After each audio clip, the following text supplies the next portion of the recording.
Hey there, and welcome. Today, we're going to break down a book that has, no joke, completely changed the game for millions of people when it comes to self-improvement. We're talking about Atomic Habits by James Clear. So let's be real for a second. Why is it so hard to stick to our goals? You know the drill, right? You get super excited, set these huge, ambitious goals, and then a few weeks later, poof, the motivation is gone and you're right back at square one. So what gives? Well, James Clear has a pretty radical idea. The problem isn't you, it's your system. You're aiming at the completely wrong thing. And the secret, believe it or not, boils down to this one little number, just 1%. See, the whole idea behind Atomic Habits is that real, lasting change doesn't happen with some big, earth-shattering event. Nope, it comes from tiny, almost invisible, daily improvements. All right, let's really dig into this. The power of 1%. This isn't just about, trying a bit harder. There's a real science to it. It's this concept called the aggregation of marginal gains. I know, sounds kind of fancy, but all it really means is that all these tiny improvements start to add up. Think of it like a snowball rolling downhill. Those little, seemingly insignificant changes start to compound over time, and they turn into something absolutely remarkable. And if you want a real-world example, look no further than the British cycling team. I mean, for almost 100 years, these guys were, well, they were just okay. Pretty mediocre. But then, in 2003, they hired this guy, Dave Brailsford. And he didn't come in looking for some single magic bullet. Instead, he looked for 1,000 tiny ones. He improved literally everything he could think of by just 1%. We're talking the bike seats, the massage gels, even the pillows they slept on. And the result? It was insane. They went from mediocrity to absolutely dominating the sport. This story just perfectly captures the core idea of the book. It's this beautiful mantra. Habits are the compound interest of self-improvement. It's just like how money grows in a savings account, right? Your habits multiply the more you do them. On any single day, that 1% change feels like nothing. You barely notice it. But over a year, whoa, the results are absolutely staggering. Okay, so we're sold on small habits, they're the key, but where do you even begin? This is where Clear tells us to completely flip the script. Most of us, we focus on what we want to achieve, the outcome, right? I want to lose weight, or I want to write a book.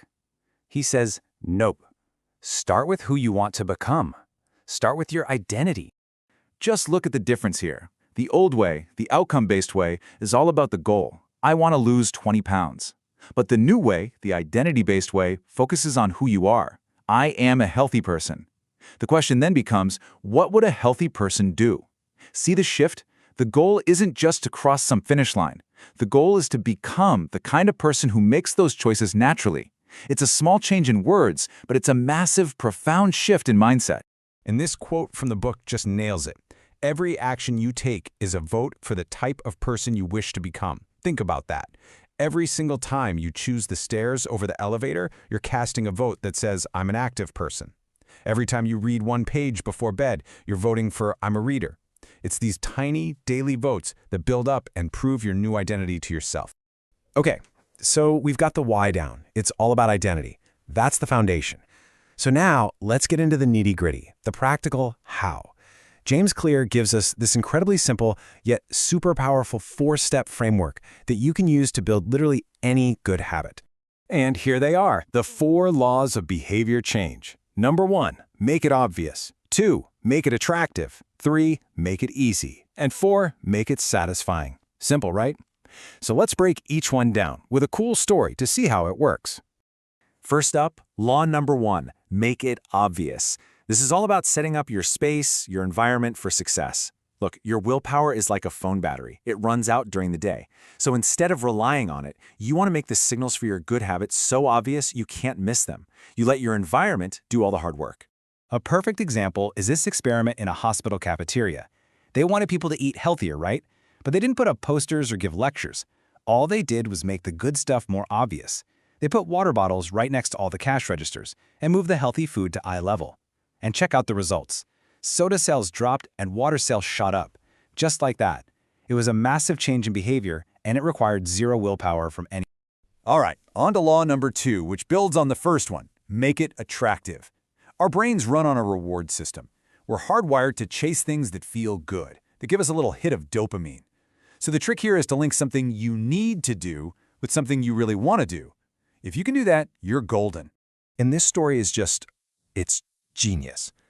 There was this engineering student who loved watching Netflix, but he also knew he needed to exercise more. So what did he do? He literally hacked his exercise bike to connect to his TV. The only way Netflix would play is if he was pedaling at a decent speed. He bundled his temptation, watching Netflix, with his goal, exercising. He made working out something he actually craved. Okay, law number 3, and honestly, this might be the most important law of all. Make it easy.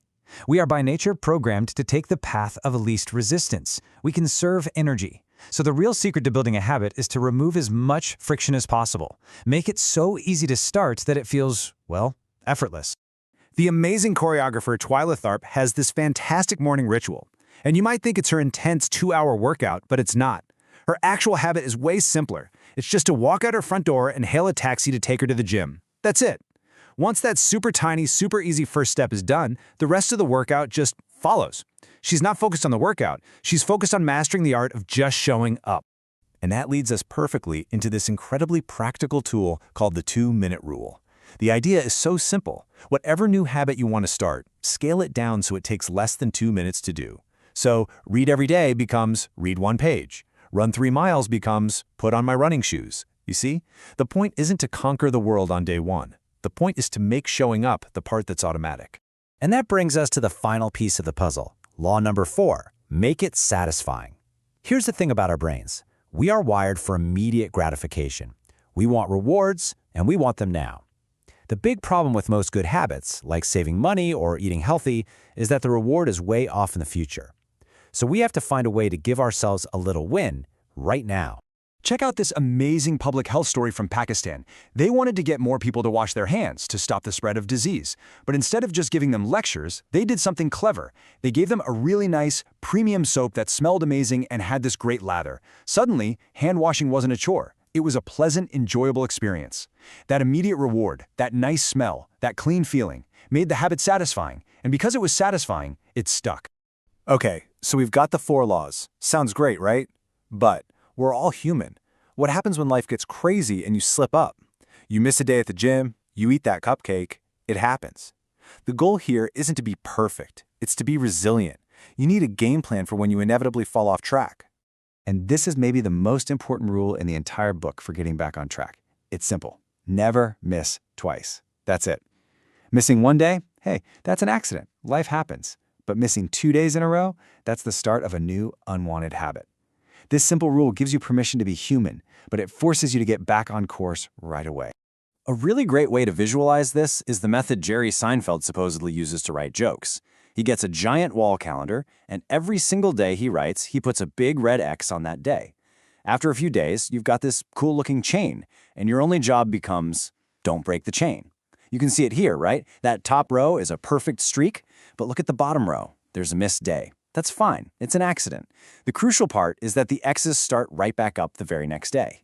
You just don't let one empty square turn into 2. And this final quote, man, it just pulls everything together so perfectly. You do not rise to the level of your goals, you fall to the level of your systems.